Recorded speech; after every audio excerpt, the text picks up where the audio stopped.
British advanced pain clinic, నొప్పి మాయం, surgery దూరం. For appointments 9155515563.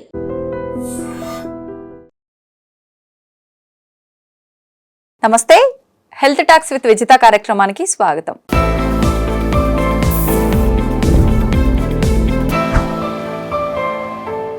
ప్రస్తుతం మనతో పాటు ఉన్నారు gastro hepatologist doctor Kavya Dendukuri. ఇప్పుడు వారితో మాట్లాడి మరిన్ని విషయాలు తెలుసుకుందాం. Hi ma'am. నమస్కారం అండి. అయితే వింటర్ సీజన్ మనకు ఆల్రెడీ స్టార్ట్ అయిపోయింది. ముఖ్యంగా వింటర్ సీజన్లో చాలా రకాల జబ్బుల బారిన పడుతూ ఉంటాము. అందులోంచి ప్రత్యేకంగా తీసుకుంటే హార్ట్ అటాక్స్. ఎక్కువగా చలికాలంలో హార్ట్ అటాక్స్ వస్తుంటాయని అంటుంటారు. ఇది నిజమేనా, ఒక అపోహనా? అంటే స్టడీస్ ప్రకారం ఇది నిజమేనండి. అంటే చాలా స్టడీస్ ఏం చేస్తాయంటే ఫస్ట్ మన బాడీ అంటూ ఒక టెంపరేచర్ మెయింటైన్ అవ్వాలన్నమాట.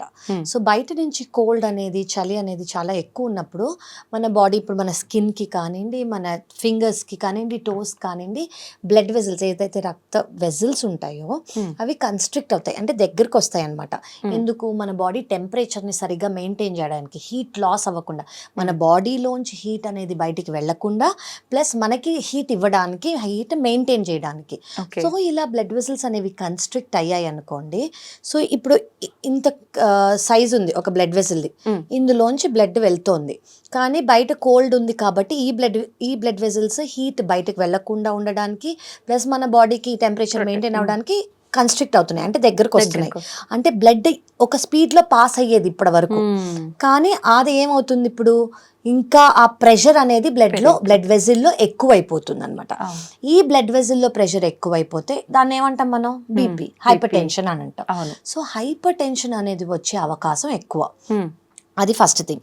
Second thing, generally normal individuals అనుకోండి, అంటే ముందు హార్ట్ ప్రాబ్లం అనేది లేని వాళ్ళు అనుకోండి, ఇలాంటి వాటికి అంటే హోమియోస్టాసిస్ మెయింటైన్ చేయడం, బయట ఉన్న టెంపరేచర్కి బాడీలో ఉన్న టెంపరేచర్ని మామూలుగా బాడీ కొంచెం ఈజీగానే మెయింటైన్ చేసేస్తుంది. అందుకే మనం చేసుకోవాల్సింది ఏంటి, బాడీలోంచి హీట్ లాస్ అవ్వకుండా మనని మనం కరెక్ట్గా కవర్ చేసుకొని, ఎస్పెషలీ ఎంట్రీ పాయింట్స్లో సోల్స్కి కానివ్వండి, టోస్కి కానివ్వండి, హ్యాండ్స్కి కానివ్వండి, గ్లవ్స్, సాక్స్, ఇయర్స్, ఇవన్నీ మనం కొంచెం హీట్ లాస్ అవ్వకుండా బాడీ టెంపరేచర్ మెయింటైన్ చేయడానికి చూస్తాం. ఇది normal individuals. Health problem heart problem లేని వాళ్ళు అనుకోండి ఓకే, కానీ హార్ట్ ప్రాబ్లం ఉన్న వాళ్ళకి ఇలాగే కొంచెం అయ్యింది అనుకోండి, బ్లడ్ వెసల్స్ కన్స్ట్రిక్ట్ అయ్యాయి, బీపీ అనేది పెరిగింది అనుకోండి, వీళ్ళకి యాంజైనా అంటే heart problem, chest pain, heart attack వచ్చే అవకాశం ఎక్కువ. అండ్ ఇంకోటి కూడా మనం తెలుసుకోవాల్సింది ఏంటంటే, వీళ్ళల్లో హార్ట్ ఇప్పుడు బ్లాక్స్ అనేవి ఉంటాయి కొంతమందికి. హార్ట్ ప్రాబ్లంలో బ్లాక్స్ అంటే నార్మల్గా వెళ్ళే బ్లడ్ సరిగా వెళ్ళదు, లేదా హార్ట్కి పంపింగ్ కెపాసిటీ ఎక్కువ అవుతుంది. ఇప్పుడు కన్స్ట్రిక్ట్ అయిన బ్లడ్ వెసల్స్లో బ్లడ్ ప్రెషర్ పెరుగుతుంది కాబట్టి బాడీ మొత్తం బాడీకి హార్ట్ చేసే పని 1% చేసే పని అది 10%, 20%, 30% అలా పెరిగిపోతుంది. సో హార్ట్కి బర్డెన్ ఎక్కువ అవుతుంది, హార్ట్కి ఎక్సర్సైజ్ ఎక్కువ అవుతుంది. సో ఎస్పెషలీ నార్మల్గా కోల్డ్ ఉన్నప్పుడే హార్ట్కి అనేది బర్డెన్ ఎక్కువ అయినప్పుడు, ఇమాజిన్ ఆల్రెడీ ఉన్న హార్ట్ ప్రాబ్లం వాళ్ళకి ఇంకా హార్ట్ మీద బర్డెన్ ఎక్కువ. సో హార్ట్ మీద బర్డెన్ ఎక్కువ అయినప్పుడు ఇలాంటి హార్ట్ ప్రాబ్లమ్స్ అనేవి వచ్చే అవకాశం చాలా ఎక్కువ ఉంది.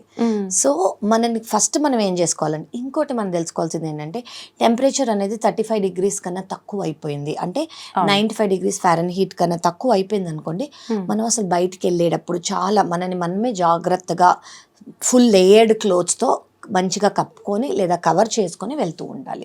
సో ఎస్, స్టడీస్ ప్రకారం మీరు అన్నట్టు హార్ట్ ప్రాబ్లం అనేది రిస్క్, అంటే వస్తుంది అని లేదు, కానీ రిస్క్ అనేది ఛాన్సెస్ ఎక్కువగా ఏ వయసు వాళ్ళలో ఈ రిస్క్ ఉంటుందంటారు మ్యామ్? అంటే జనరలీ మనము 40 ఏళ్ళ కన్నా ఎక్కువ వాళ్ళలో చూడొచ్చు. సో ఎల్డర్లీ పీపుల్ అనుకోండి, ఆల్రెడీ ముందు బీపీ ఉన్నవాళ్ళు, ఆల్రెడీ ముందు హార్ట్ ప్రాబ్లం ఉన్నవాళ్ళు, ఇంకా కోల్డ్ వెదర్స్లో ఆల్కహాల్ అనేది తీసుకున్నారు, హార్ట్ ప్రాబ్లంతో అసోసియేటెడ్గా వీళ్ళకి రిస్క్ అనేది ఎక్కువ. కోల్డ్ వెదర్స్లో హార్ట్ ప్రాబ్లం ఉంది, స్మోకింగ్ అనేది ఎక్కువ చేస్తున్నారు, ఇవన్నీ కొంచెం కామన్. టెంపరేచర్ అనేది కొంచెం కోల్డ్గా ఉన్నప్పుడు ఆల్కహాల్ కానివ్వండి, స్మోకింగ్ కానివ్వండి, ముందు కన్నా డబుల్ ట్రిపుల్ అయిపోతుందని చాలా స్టడీస్ మనకి స్టేట్ చేశాయి. సో వీటి వల్ల కూడా మనకు ఆల్రెడీ ఓన్లీ ఆల్కహాల్ వల్లే హార్ట్ ప్రాబ్లమ్స్కి రిస్క్ అని ముందు తెలుసు, ఓన్లీ స్మోకింగ్ వల్ల కూడా తెలుసు. సో ఆల్రెడీ హార్ట్ ప్రాబ్లం ఉన్న వాళ్ళకి వీటి వల్ల ఇంకా రిస్క్ ఎక్కువ. అంటే ఈ ప్రత్యేకించి చలికాలంలో ఆల్రెడీ హార్ట్ ప్రాబ్లం ఉన్న వాళ్ళు రిస్క్ ఎక్కువగా ఉంటుంది కాబట్టి జాగ్రత్త తీసుకోవాలి అని అంటే మీరు చెప్పినట్టుగా వాళ్ళ మెడికేషన్ కరెక్ట్గా తీసుకుంటూ మీరు ఇప్పుడు ఫుల్ కవరేజ్ క్లోత్స్ వేసుకుంటూ ఉంటే సరిపోతుందా, ఇంకా ప్రత్యేకించి ఏమైనా జాగ్రత్తలు ఉంటాయా? ఇంకోటి కూడా ఏం తెలుసుకోవాలంటే మనం బయటకు వెళ్ళేటప్పుడు నేను చెప్పినట్టు లేయర్డ్గా ఉండాలి. అండ్ కొంతమంది ఎలా చేయాలంటే అవుట్ సైడ్ యాక్టివిటీస్ కొంచెం తగ్గించుకోవచ్చు.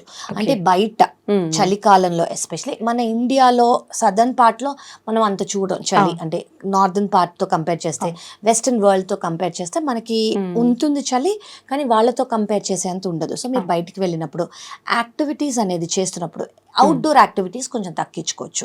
హార్ట్ ప్రాబ్లం ఉంది అనుకుంటే అవుట్డోర్ యాక్టివిటీస్, ఎక్కడైతే కోల్డ్ ఎక్స్పోజర్ అనేది ఎక్కువ ఉంటుందో అంటే బాడీకి కోల్డ్ అనేది తగిలే యాక్టివిటీస్ ఏమన్నా ఉన్నాయి అనుకోండి, అవుట్డోర్ స్పోర్ట్స్ కానివ్వండి, అవుట్డోర్ యాక్టివిటీస్ కానివ్వండి, ఇవి కొంచెం తగ్గించుకొని రెగ్యులర్గా మెడికేషన్స్ తీసుకుంటూ ప్లస్ బీపీ అనేది రెగ్యులర్గా చెక్ చేసుకుంటూ ఉంటే it will be more ideal. Okay, అంటే ఇప్పుడు మీరు చెప్పిన ఈ జాగ్రత్తలు ఒక్కటి తీసుకుంటే రాకుండా ఉండే అవకాశం ఉంటుందా?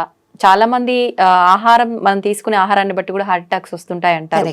ప్రత్యేకించి ఆహారంలో కూడా నియమాలు ఏమైనా తీసుకోవాలంటారా? 100% అండి. ఇప్పుడు ఫర్ ఎగ్జాంపుల్ షుగర్ వల్ల వాళ్ళకి హార్ట్ అటాక్ వచ్చింది అనుకోండి, షుగర్ డైట్ అనేది కంట్రోల్డ్గా, గ్లైసీమిక్ డైట్ అంటే షుగర్ రెస్ట్రిక్టెడ్ డైట్ అనేది కరెక్ట్గా ఫాలో అవ్వాలి. ప్లస్ బ్లడ్ ప్రెషర్ అనేది ఎక్కువ అయ్యే అవకాశం ఉంది కాబట్టి సాల్ట్, ఉప్పు ఇంటేక్ అనేది చూసుకోవాలి. పికిల్స్ చూసుకుంటాం, పికిల్స్ అంటే ఊరగాయల్లో నిల్వ కోసం ఎక్కువ ఉప్పు వేస్తారు. సో ఈ నిల్వ ఉన్న పదార్థాలు ఏమన్నా అది బాటిల్డ్ కానివ్వండి, మన ఇంట్లో చేసుకున్న ఊరగాయలు కానివ్వండి, లేదా మనకి సూపర్ మార్కెట్స్లో బయట దొరికే ప్యాకేజ్ ఫుడ్స్ కానివ్వండి, ప్రాసెస్డ్ ఫుడ్స్ కానివ్వండి, ఎందులో అయితే ఫ్యాట్స్ ఎక్కువ ఉంటాయో, ట్రాన్స్ ఫ్యాట్స్ ఎక్కువ ఉంటాయో, ప్రిజర్వ్ చేయడానికి వాళ్ళు ఉప్పు కంటెంట్, సాల్ట్ కంటెంట్ ఎక్కువ పెట్టేస్తూ ఉంటారు. మన డైట్లో కూడా సాల్ట్ తక్కువ చేసుకుంటూ, ఫ్రైడ్ ఫుడ్స్ అనేది అవాయిడ్ చేసుకుంటూ, రెగ్యులర్గా ఏవైతే హార్ట్కి మంచివి కాదో అవాయిడ్ చేస్తూ, మీ బీపీ మెడికేషన్స్, మీ షుగర్ మెడికేషన్స్ కరెక్ట్గా తీసుకుంటూ, ఫుడ్ అనేది డయాబెటిక్ డైట్, హైపర్టెన్సివ్ డైట్ కరెక్ట్గా ఫాలో అయితే హార్ట్కి ఏదైతే బర్డెన్ ఉందో, హార్ట్ పంపింగ్ కెపాసిటీ అనేది ఎక్కువ అవుతూ ఉంటుంది. దానికి ఆ బర్డెన్ మనం తగ్గించి ఈ హార్ట్ అటాక్ రిస్క్ డైట్ వల్ల కూడా మెయింటైన్ చేసుకోవచ్చు. సో కొంచెం హెల్తీ డైట్ అంటే మనం ఏం తీసుకోవచ్చు అంటే కొంచెం ఫ్రూట్స్, ఒకవేళ డయాబెటీస్ అనుకోండి చాలా ఫ్రూట్స్ వాళ్ళు అవాయిడ్ చేయాల్సి వస్తుంది. ఏ ఫ్రూట్స్ అయితే వాళ్ళకి అవాయిడ్ చేయకుండా పపాయ తీసుకోవచ్చు. అలాగా షుగర్ ఉన్న వాళ్ళంటే షుగర్ డైట్ తీసుకుంటూ, బీపీ వాళ్ళు కూడా ఉప్పు తక్కువ చేసుకుంటూ, sleep is very very important. చాలా మటుకు స్లీప్ గురించి అసలు ఎవరు మాట్లాడరు. Sleep is a major stress. అంటే స్లీప్ అంటూ తక్కువ ఉంది, సరిగ్గా పడుకోలేదు అంటే స్ట్రెస్ వల్ల వచ్చే హార్ట్ ప్రాబ్లమ్స్ చాలా ఎక్కువ. సో ఈ టైమ్స్లో మీ హార్ట్ని మీరు ఇంకా బాగా చూసుకోవాలి అంటే మీ రెగ్యులర్ మెడికేషన్స్ తీసుకుంటూ, మిమ్మల్ని మీరు సరిగ్గా కవర్ చేసుకుంటూ, అవుట్డోర్ యాక్టివిటీస్కి వెళ్ళకుండా కొంచెం ఇండోర్గానే వామ్గానే మెయింటైన్ అవుతూ, గుడ్ స్లీప్ అనేది మీరు తీసుకుంటే you are actually protecting your heart. Good sleep అంటే మనం ఎన్ని అవర్స్ నిద్రపోతున్నామో అది క్వాలిటీగా ఉండేటట్టుగానా, క్వాలిటీగా ఉండాలి. అంటే ఓన్లీ బెడ్ మీద ఉండటం కాదండి, పడుకున్నప్పుడు డీప్ స్లీప్ గా, అంటే మీ బాడీకి అనేది రెస్ట్ ఇస్తూ, బాడీ ఫంక్షన్ కానివ్వండి, డైజెషన్ కానివ్వండి అవ్వకుండా, ఆ టైంలో బాడీ అనేది ఏది యాక్ట్ చేయకుండా స్లీప్లోకి వెళ్ళి స్ట్రెస్ అనేది you should not take it your bed. So దానివల్ల వచ్చే కాంప్లికేషన్స్ చాలా ఉంటాయి. సో ఇవి మీరు అవాయిడ్ చేసుకుంటే you are actually protecting your heart. Okay, thank you ma'am. చాలా యూస్ఫుల్ ఇన్ఫర్మేషన్ అయితే మా ప్రేక్షకుల కోసం అందించారు. నమస్తే. నమస్తే అండి, థ్యాంక్ యూ.